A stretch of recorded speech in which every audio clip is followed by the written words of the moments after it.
आज हम विधायक बने, सांसद बने, लेकिन फिर भी हम देखते हैं तो हमें तकलीफ होती है कि जितना हम प्रयास कर रहे हैं, जितना हम बोल रहे हैं, इतना सुधार नहीं हो रहा है। और हमारा खून का जो इतिहास है, हमारा जो डीएनए का इतिहास है, वो इतना कमजोर नहीं है जो जितना कमजोर आज हम हो चुके हैं। हमारे बाप दादा कितने मजबूत हुआ करते थे, माँ बाप को निचोड़ के, माँ बाप को तकलीफ दे के लाया जा रहा है। और मैंने देखा है जो आज पावर बाइक पे है, या आज से 5 साल पहले जो पावर बाइक पे था, आज वो खत्म है। माँ बाप ने फ्रीडम नहीं दिया, उसने तकलीफ सही और वो आगे बढ़ी। क्योंकि जिसके अंदर RS-IS बनने की क्वालिटी है, वो 3rd ग्रेड टीचर या कांस्टेबल या पटवारी तक सीमित हो जाते हैं। आने वाले 2-3 सालों के अंदर एक एजुकेशन हब खड़ा होगा आपके लिए। हमारे समाज के बुद्धिजीवी वर्ग ने और हम सब ने मिलकर चिंतन मनन किया कि समाज में प्रतिभाओं की कमी नहीं है, टैलेंट की कमी नहीं है, लेकिन उनको मोटिवेशन नहीं मिल रहा है और सही दिशा नहीं मिल रही, उनको मार्गदर्शन नहीं मिल रहा है। समाज में अनेक कार्यक्रम हो रहे हैं, आदिवासी समाज में हम देख रहे हैं, बड़े बड़े राजनीतिक कार्यक्रम होते हैं, धार्मिक कार्यक्रम होते हैं, अनेक प्रकार के कार्यक्रम होते हैं जहां हजारों की भीड़ एकत्रित होती है। लेकिन शिक्षा के क्षेत्र में और इस समाज को सही दिशा देने के क्षेत्र में बहुत कम, ना के बराबर कहीं कार्यक्रम हो रहे थे। एक वैचारिक जो क्रांति देखी, उस क्रांति की एक चिंगारी है ये। हमारा उद्देश्य था कि बच्चों को मोटिवेशन मिले, सम्मान मिले, ताकि इसको और मेहनत करने, आगे बढ़ने में एक उत्साहवर्धन, एक प्रोत्साहन मिले। जो साथी सर्विस में गया है, जो नवचयनित कर्मचारी हैं, उन्हें हम सम्मानित करें, और जो 10वीं और 12वीं के बच्चे हैं उनके सामने सम्मानित करें, ताकि वो भी मोटिवेशन हो कि हम भी कल उठा के, हमारे जो RS भाई आए हैं, जो पुलिस में हैं, चिकित्सा विभाग में हैं, तो वो भी प्रेरणा लेके कल उठ के हमको भी ये बनना है। सेवानिवृत्त कर्मचारी को सम्मानित करने का उद्देश्य ये है कि आपके जीवन का जो अनुभव है, आपने किसी भी विभाग में आपने सेवा दी, तो जो अनुभव है वो अनुभव इस क्षेत्र और आदिवासी समाज को मिलना चाहिए। इस उद्देश्य से हमारे सेवानिवृत्त कर्मचारी गण जो है उनको सम्मानित करने का ये जो जगह है, वो जगह इसलिए चयन किया गया है, ये आदिवासी प्रेरणा स्थल है। उसके इतिहास के बारे में पूर्व हमारे कई साथियों ने, बुद्धिजीवी वर्ग ने बता दिया, मैं उस बात को दोहराना नहीं चाहता। ये जो खेल मैदान बनाया है, ये 7 दिन में बनाया, 7 दिन में। और मैं आज इस मंच से उसमें योगदान देने वाले प्रत्येक साथी को धन्यवाद देना चाहता हूं कि आपकी बदौलत आज हम शांति से, सुकून से शानदार कार्यक्रम आयोजित कर रहे हैं। और उद्देश्य है कि भविष्य में पूरे जिले का सबसे बढ़िया शानदार खेल मैदान ये बने, ये अब उद्देश्य है, और ये आप सबके साथ सहयोग से बने। साथियों, समय का अभाव है, कार्यक्रम काफी हैं, बातें बहुत सारी हैं। सम्मानित के लिए जो बुलाए हैं हमारे जो बच्चे, वो विचार कर रहे होंगे कि हमें मोमेंट और प्रशस्ति पत्र सम्मानित कब कर रहे हैं, बारी बारी से भाषण ही दे रहे हैं। कई जनों के मन में ये विचार आता होगा, लेकिन आपने देखा होगा कि जो इस मंच पे आया है, वो गहन चिंतन मनन करके गहराई पूर्वक अपनी बात रख रहा है। बहुत सारी जो समझ में भी आ रही होगी, बहुत सारी समझ में भी नहीं आ रही होगी। पूर्व वक्ताओं ने जो बातें कही, उनकी पीड़ा, उनका दर्द और उनका उद्देश्य, और हमें सबको मिलकर इस समाज को किस दिशा में ले जाना। आज जो वर्तमान में परिस्थिति है हमारे इलाके की, जब मैं 2018 में विधायक बन के गया था, तो जयपुर में हमें कहे कि वो हीन भावना से देखा जाता था। इस इलाके से जो विधायक चुन के जाते हैं उनको अलग भावना से, ठीक है, कहां से, डूंगरपुर, बांसवाड़ा, उदयपुर, प्रतापगढ़, ठीक है, क्योंकि हमारे यहाँ का जो प्रतिनिधित्व गया उन्होंने सिर्फ उपस्थिति दर्ज करवाई, संख्या बल गिनने गिनाने में काम किया। मैं किसी को दोष नहीं देना चाहूंगा आज इस मंच से, लेकिन ये हकीकत है। और वही बात शारीरिक रूप की बात आती है तो हमारे डूंगरपुर, बांसवाड़ा, प्रतापगढ़ इस इलाके के लोगों को पहले से जहां ठीक है ये उधर के ही होंगे। मैं विधायक था उस समय, दिल्ली हवाई जहाज से 84 के बच्चों को लेके गए थे, 40 से 50 बच्चों को। उस दौरान का मेरा जो अनुभव है, शारीरिक कुपोषण को लेके जो बात चली है उस पर बताना चाहूंगा। जब पार्लियामेंट में प्रवेश कराया तो पार्लियामेंट का सिक्योरिटी स्टाफ जो था वो सारा देखने लगा कि ये कौन से देश से लोग आए। रीजन क्या था? 10वीं और 12वीं के बच्चे थे। सिक्योरिटी स्टाफ एक अलग दृष्टिकोण से देखने लगा क्योंकि 40-50 बच्चे थे। मेन रीजन वही था कि हमारे बच्चे कमजोर थे और जो गए थे उनमें से कई जने 1 घंटा मुश्किल से घूम पा रहे थे, चक्कर खा के गिर रहे थे। और हमारा खून का जो इतिहास है, हमारा जो डीएनए का इतिहास है, वो इतना कमजोर नहीं है जो जितना कमजोर आज हम हो चुके हैं। हमारे बाप दादा कितने मजबूत हुआ करते थे। कोई 1500 साल पुरानी बात नहीं, आज से 100 साल पहले, 50 साल पहले की देख लो। 50 साल पहले हमारे बुजुर्ग जो आज हॉकी कहते हैं, हमारे गिडी रमता तो पहले हांग आवे, हांग थे कि गिडी रमता को आवे एक तो, और को बाद पहले हांग आवे। ये लगभग 7-8 किलोमीटर रहेगा आणि हांग थे की, और जी हांग थे की गेडू रमता उतरण माते तणी हांग थे की रमता। ये हमें नारातान डीटा है। हम छोटे थे, हमने देखा है हमारे गांव के बुजुर्गों को कि हांग थे की गिडी रमता। और आज 2 किलो की लकड़ी की स्टिक नहीं पकड़ पा रहे। तो हमारे पूर्वज क्या थे? हम कह रहे हैं कि विकसित हो रहे, जागरूक हो रहे, समझदार हो रहे। किस लिए समझदार हो रहे, किस दिशा में समझदार हो रहे?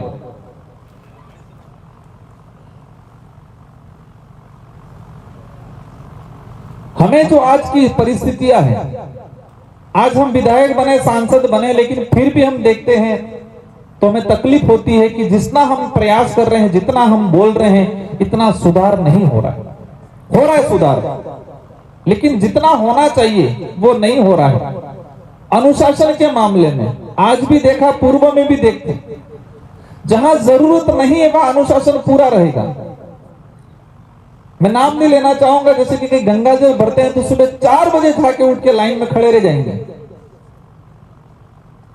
स्कूल में पढ़ने वाले बच्चे देख रहे हैं हम कि जब 2-3 विशेष वार आता है, 5वीं 6वीं क्लास 7वीं क्लास में पढ़ने वाली बच्चे, उस वार में पूरी स्कूल खाली हो जाती है।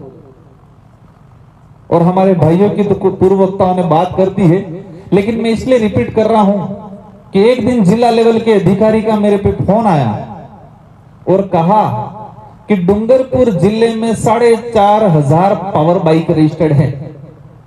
4,500। और उन्होंने मुझे इसलिए फोन किया कि एमपी साहब, इतनी तो शायद बड़ी सिटी वाला जो जिला है वहां पर भी इतनी पावर बाइकें नहीं है जितनी डूंगरपुर में रजिस्टर्ड पावर बाइकें। 4,500 और एक बाइक 2.5 से 3 लाख 4 लाख में पड़ती है। आप समझ लो कितना पैसा हुआ।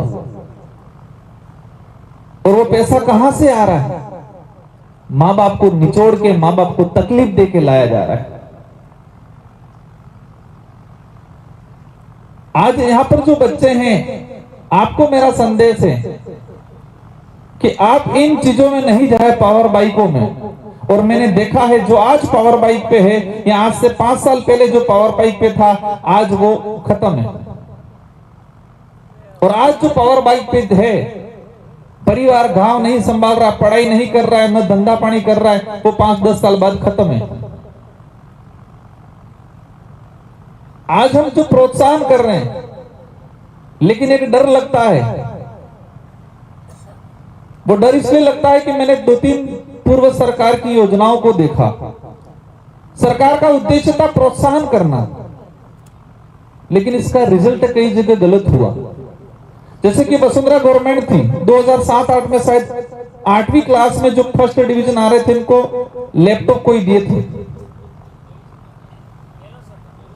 गहलोत सरकार ने दिए थे, लैपटॉप दिए थे।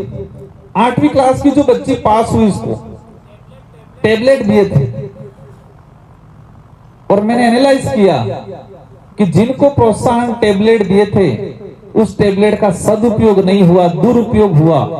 और जो बच्ची 8वीं क्लास में फर्स्ट आई थी, पूरे स्कूल में उसको टैबलेट मिला, वो 10वीं बाद पढ़ना छोड़ दिया। और उसी स्कूल में जो बच्ची 3rd या 2nd डिवीजन पास थी, वो बच्ची आज नौकरी कर रही है, वो अच्छी जगह है। स्कूटी योजना आई, बच्चियों को स्कूटी मिलनी चाहिए, हम भी चाहते हैं, लड़ते हैं आपके लिए।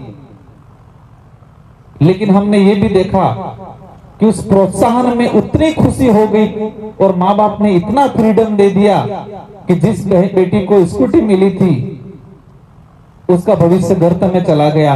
और उसके साथ ही पढ़ने वाली जो दूसरी बच्ची थी, जो भले उससे कम परसेंटेज था, लेकिन उसका भविष्य सुधर गया। उसको लगा कि मैं सब कुछ हूं, और जो पीछे रह गई उसको लगा कि मैं कमजोर हूं। तो उसने मेहनत की, उसने मेहनत की। माँ बाप ने फ्रीडम नहीं दिया, उसने तकलीफ सही और वो आगे बढ़ी। तो मेरा जितने जो बच्चे आए हैं उनसे अनुरोध है कि एक लक्ष्य हासिल करे। आज आपको सम्मान मिला है तो आपके अंदर और कहे कि गहराई, और आपको संघर्ष कैसे करना है, मेहनत कैसे करनी है, ये सोच डेवलप होनी चाहिए। लक्ष्य रखना है और हम प्रयास करेंगे आपके लिए कि हमारे बच्चे आईएएस बने, आरएस बने। और मैं देखता हूं कि जिसके अंदर आरएस आईएएस बनने की क्वालिटी है वो 3rd ग्रेड टीचर या कांस्टेबल या पटवारी तक सीमित हो जाते हैं। एक्शन प्लान बनाना है। जितने हमारे जो बुद्धिजीवी वर्ग हैं उनसे मेरा अनुरोध है, सेवानिवृत्त कर्मचारी, उनसे विशेष अनुरोध है कि हम गांव के बच्चों का एक्शन प्लान बनाएं कि हमारे गांव में 50 ऐसे बच्चे हमें चॉइस करने हैं जिनके अंदर क्वालिटी है। इसमें से देख लेना है कि मेडिकल में भविष्य में 10 साल बाद कौन जाएगा। भले आज जो 8वीं से 10वीं 12वीं तक पढ़ने वाला जो बच्चा है उस पे हमें काम करना है और 10 साल की योजना लेके काम करना है कि इनमें से मेडिकल लाइन में कितने जाएंगे, आईएएस के लिए कितने जाएंगे, IIT के लिए कितने जाएंगे, पुलिस के लिए कितने जाएंगे। और जो 9वीं से लगा के 12वीं तक के बच्चे चिन्हित करके एक एक्शन प्लान बनाए हम। भले 20 बच्चों को बनाओ उस गांव में, 10 बच्चों का बनाओ, लेकिन एक एक्शन प्लान बने। और इन बच्चों के लिए हमें कम से कम 5-10 साल एक सोसाइटी गांव की तरह के बन के, और ये सबसे बड़ी सोसाइटी है अरावली ट्राइबल वेलफेयर सोसाइटी। इसी के तहत गांव हम कमेटी बना के एक एक्शन प्लान बना के काम करें तो अवश्य 10 साल बाद इसी पंडाल में कई 3-4 आईएएस को हम सम्मानित करेंगे। मेहनत करनी पड़ेगी, हम सबको करनी पड़ेगी। ताली बजाइए आपने, एक हाथ से नहीं बजी, 2 हाथ से बजी, 2 हाथ से बजी, एक हाथ से बजी क्या? तो हम प्रयास कर रहे हैं, आपको भी उस अनुरूप कोऑपरेट करना पड़ेगा। हम कहेंगे डीजे पे मत नाचो और आप नाचोगे बहुत ज्यादा। हम कहेंगे कि अभी व्रत नहीं करना है, 18 साल हो जाए इसके बाद रोज भूखे रहना है, लेकिन आप अभी करोगे दबा के। बौर जी ने बताया था जुलाई से लगा के अक्टूबर नवंबर तक, नवंबर अक्टूबर तक दशमा आएंगे उसी दौरान, गणेश चतुर्थी आएंगे उसी दौरान, 16 नवरात्र आएंगे और 16 सोमवार आएंगे उसी दौरान, अंबाजी जाना पड़ेगा उसी दौरान। खत्म कहानी। गरबा फिर शारीरिक रूप से कमजोर, मेंटली कमजोर। और मेरे भाई देख रहा हूं कई जने अब तो कि साड़ी पहन के नाचना शुरू, दौड़ना शुरू कर दिया है। तो हमें बिगड़ने वालों की संख्या घटानी है, सुधरने वालों की संख्या घटानी है। और आज हम जो शिक्षित होने की बात करते हैं, शिक्षा का अर्थ क्या है? सुधरने वालों की संख्या बढ़ानी है, बिगड़ने वालों की संख्या घटानी है, उस दिशा में काम करना है। दूसरा मैं महसूस कर रहा हूं कि शिक्षा का अर्थ क्या है? और उसका महत्व क्या है। आज के समय में शिक्षा का अर्थ यह है कि हमें किताबें पढ़नी है, मतलब रटनी है, रट के अच्छा परसेंटेज बनाना है, परसेंटेज बना के पास होना है या नौकरी लगना है। यह शिक्षा का अर्थ हो गया।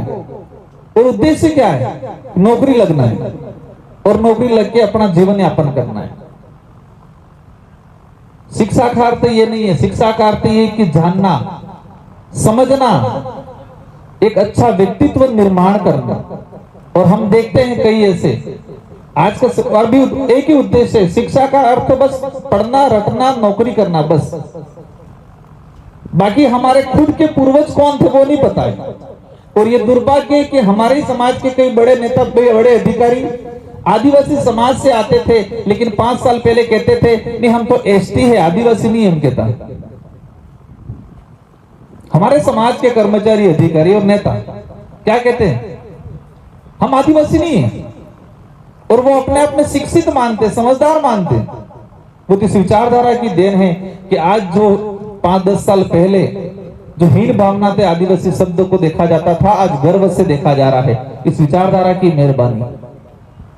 साथियों, मेरा पुनः आप सभी से अनुरोध है, और हमारे हरीश जी रोध ने कहा था कि हमारे जनप्रतिनिधियों का विजन क्या है।